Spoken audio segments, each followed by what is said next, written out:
The United States pursues አሜሪካ የራሷን ፍላጎት ብቻ የምታሳድድ ራስ ወዳድ ሀገር ናት። በሰፊው ዓለም ውስጥ አሜሪካ ትቅደም የሚለው መርህ ተቀባይነት የለውም። lying behind to serve its own selfish agenda.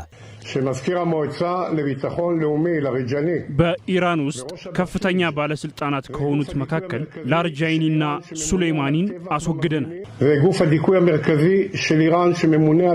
የቻይና የውጭ ጉዳይ ሚኒስትር ቃል አቀባይ ሊጂያን በእስራኤል ጥቃት የኢራን ከፍተኛ ባለስልጣናት አሊ ላሪጃኒን ጨምሮ ሌሎች መገደላቸውን በእስራኤል መከላከያ ሚኒስቴር እስራኤል ካትዝ የተሰጠውን የማስፈራሪያ መግለጫ ቤጂንግን እንዳስቆጣ ተናገሩ። ቃል አቀባይ ሊጂያን በሰጡት መግለጫም የኢራን ብሔራዊ ደህንነት ምክር ቤት ጸሐፊ አሊ ላሪጃኒ በእስራኤል ጥቃት መገደላቸውን ተከትሎ ቤጂንግ ድርጊቱን እንደማትቀበለው፣ ቻይና የኢራን መሪዎችን መግደልና በሲቪል ኢላማዎች ላይ የሚሰነዘር ጥቃት ተቀባይነት የሌለው መሆኑን በመግለጽ እንዲህ አይነት የኃይል እርምጃ እንዲቆምም ጥሪ አቅርባለች። የእስራኤሉ ጠቅላይ ሚኒስትር ቤንያሚን ኔታንያሁና የመከላከያ ሚኒስትሩ እስራኤል ካትዝ የሀገሪቱ መከላከያ ሰራዊት አይዲኤፍ ማንኛውንም ከፍተኛም የኢራን ባለስልጣን ያለ ተጨማሪ ፈቃድ እርምጃ እንዲወስድ በስልጣን እንደሰጡትም በይፋ አስታውቀዋል። ይህ ውሳኔ የመጣው አሊ ላሪጃኒና የኢራን የደህንነት ሚኒስትር እስማኤል ካቲቭ በተከታታይ ጥቃቶች መገደላቸው ከተረጋገጠ በኋላ ነው። ቻይና ወታደራዊ እርምጃዎች በአስቸኳይ እንዲቆሙና ቀጠናዊ ግጭቱ ከቁጥጥር ውጭ እንዳይወጣም ጥሪም አቅርባለች። ግጭቱ እየተባባሰና ውጥረቱ እየተስፋፋ በመምጣቱ የዓለም አቀፉ ማህበረሰብ በአስቸኳይ የተኩስ አቁም እንዲደረግና ጠብ እንዲቆም ጥሪ እያቀረበ ነው ሲሉ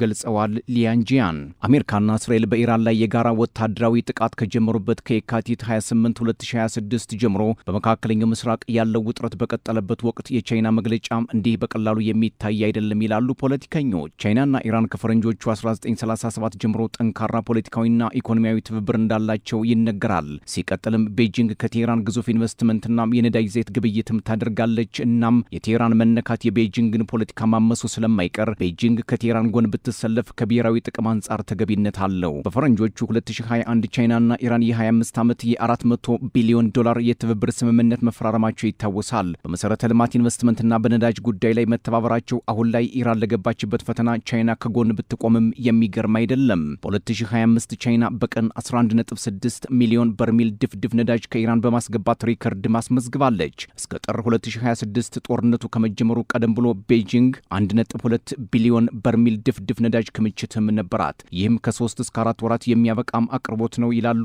ጠበብቶች። እንደ ፖለቲከኞች ትንተና አሜሪካና እስራኤል የካቲት 28 ኢራንን ሲመቱ ቻይና ቀድሞውኑ ራሷን በተጠንቀቅ አዘጋጅታ እንደነበር ነው። የሆርሙዝ ሰርጥ ለአሜሪካና እስራኤል ሲዘጋ ለቻይና ግን መፈቀዱ ሀገራቱ አንዳች የማይታጠፉ እንዳላቸውም ያሳብቅባቸዋል። ኢራን የሆርሙዝ ሰርጥን የአሜሪካና ደጋፊዎቿ መርከቦች በዚህ አካባቢ እንዳይመጡ መዛቷም ቤጂንግን ሳይጠቅም እንዳልቀረ መገመት ቀላል ነው። ጦርነቱ ከተጀመረ ወዲህ ኢራን ቢያንስ 11.7 ሚሊዮን በርሜል ድፍድፍ ነዳጅ በሰርጡ በኩል በቀጥታ ወደ ቻይና ልካለች። እናም ቻይናም አሁን ላይ 850 ሚሊዮን በርሜል የምድር ላይ ድፍድፍ ነዳጅ ክምችት ይዛለች። ይህ ደግሞ ለቻይና ምን ያህል ጉልበት እንደሆነም ይታወቃል። ስለሆነም የኢራን መሰበር ለቻይና ውድቀት ስለሚሆን የህልውና ድጋፍ ብታደርግ ቤጂንግን የሚያስወቅሳት አይደለም ይላሉ በርካታ ፖለቲከኞች። ይህን የቻይና ተጽዕኖ ለመከላከል ይመስላል የዋይት ሀውስ አስተዳደር ከክሬምሊን ጋር ያለውን ግንኙነት በማሻሻል የዩክሬን ጦርነትን በመጨረስ የቻይናን ተጽዕኖ ሊያዳክም የሚችልበትን እቅድ በመንደፍ ላይ እንደሚገኝ መረጃዎች የሚጠቁሙት። እቅዱ ሩሲያን ወደ አሜሪካ ማስጠጋትና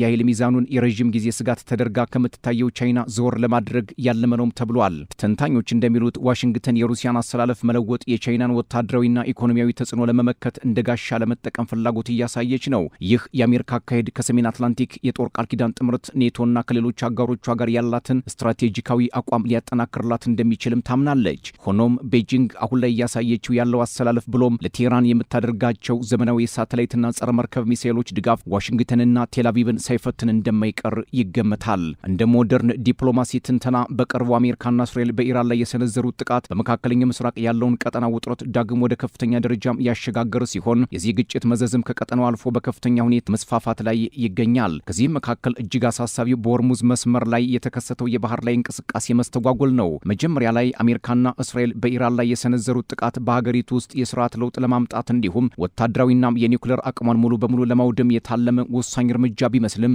አሁን ያለው የተራዘመ ግጭት ግን ያልተጠበቀና ግራ የሚያጋባ ጂኦፖለቲካዊ ውጤት አስከትሏል። የአያቶላ አሊ ኸሜኒ መገደል በቴህራን የስርዓት ለውጥ ያመጣል የሚለው የመጀመሪያ ግምት ስህተት መሆኑን በተግባር ታይቷል። ኢራን በቀጠናው ውስጥ ሰፋ ያሉ ጥቃቶችን በመሰንዘር ምላሽ የሰጠች ሲሆን ሚሳኤል ወይንም የኒውክሌር ፕሮግራሟን የማቆም ፍላጎት እንዳላት የሚጠቁም ምንም አይነት መረጃም አልተገኘም። በተጨማሪም በሆርሙዝ የባህር መስመር ላይ ያለው እንቅስቃሴ ተገድቶ ባለበት ሁኔታ ኢራን አሁንም በሚሊዮን የሚቆጠሩ በርሜል ነዳጅ ወደ ውጭ በመላክ ላይ ትገኛለች።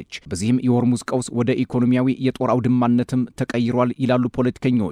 ኢራን ለቻይና መርከቦች ብቻ ነጻ የጉዞ ፈቃድ የሰጠች ሲሆን ሌላው የነዳጅ ፍሰት ግን በቻይና ገንዘብ ዩዋን ብቻ እንዲከናወን ቅድመ ሁኔታ በማስቀመጥ ላይም ትገኛለች። ይህም ለዋሽንግተን አስተዳደር የተመቸ አይደለም። ስለሆነም ከብዙዎች እምነት በተቃራኒ ይህ የሆርሙዝ ቀውስ በምዕራባውያን ሀገራት ላይ ከፍተኛ ጫና እየፈጠረ ባለበት ወቅት ቻይና ግን ከሁኔታው ከፍተኛ ኢኮኖሚያዊና ወታደራዊ ትርፍ እያገኘች መሆኑን ያሳያል። እናም ቻይና በቴህራን አመራሮች ግድያ ቢከፋትና ከሀገሪቱ ጎን ብትቆም ከትርፍና አቅምን ከማዳበር አንጻር የምትፈልገው ነገር ነው። ከዚህ ጋር በተያያዘ የቻይናና ኢራን ስትራቴጂካዊ ከነዳጅ እስከ ሚሳኤል ቴክኖሎጂ ያለው ግንኙነት በዋናነት በፖለቲካዊ ርዕዮተ ዓለም ሳይሆን በሁለቱ ሀገራት የጋራ ኢኮኖሚያዊና ወታደራዊ ትብብር ላይ የተመሰረተ መሆኑን መረዳትም አስፈላጊ ነው። ይህ ትብብር በተለይ በኢነርጂ ንግድና በሚሳኤል አቅም ግንባታ ላይም ያተኩራል። በ2025 የኢራን ባለስልጣናት ከቤጂንግ ጋር CM302 የተባሉ ድምፅ አልባ ወይም ሱፐርሶኒክ ሚሳኤሎችን ለመግዛት ስምምነት ማድረጋቸውና ማስፈጸማቸው ሲሰማ ቴህራንና ቤጂንግ ቀድመው ትብብራቸውን ማጠናከራቸውንም ያመላክታል።